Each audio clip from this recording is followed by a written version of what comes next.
భారతదేశం తనని తాను కాపాడుకుంటూ ప్రపంచాన్ని కాపాడుతుంది. ఓ రకంగా చెప్పాలంటే ఇప్పుడు అమెరికా రష్యా ఆయిల్‌ని శాంతం ఆపేయాలనుకుంటుంది. ఇరాన్ ఆయిల్‌ని ఆపేసింది.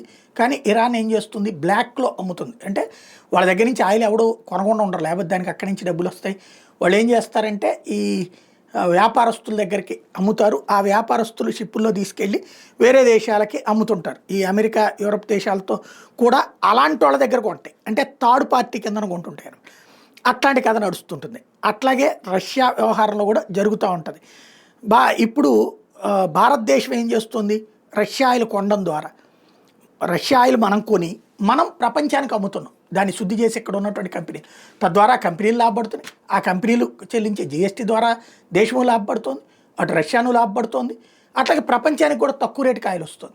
అమెరికా ఇప్పుడు ఏంటి $60-70 వచ్చేటటువంటి బ్యారెల్ని $120-130 వాళ్ళ ధరలో కావాలంటుంది. అది ఇరాక్ను ముంచేసి అక్కడ లాక్కున్నటువంటి ఆయిల్, అట్లాగే ఆఫ్రికా కంట్రీస్లో ఉన్నటువంటి వాళ్ళ గొడవల్ని అడ్డుపెట్టుకుని అక్కడి నుంచి లాక్కుంటున్న ఆయిల్, ఈ ఇతర అరబ్ దేశాల్లో ఉన్నటువంటి కొన్ని చిన్న చిన్న దేశాల నుంచి కొనుక్కునేటటువంటి ఆయిల్, తక్కువ రేటుకు కొనే ఆయిల్ని తీసుకొచ్చేసి $120 $130 అమ్మాలనుకుంటుంది. దాని ప్రకారం అమ్మితే ప్రపంచం మొత్తం నాశనం అవుతుంది.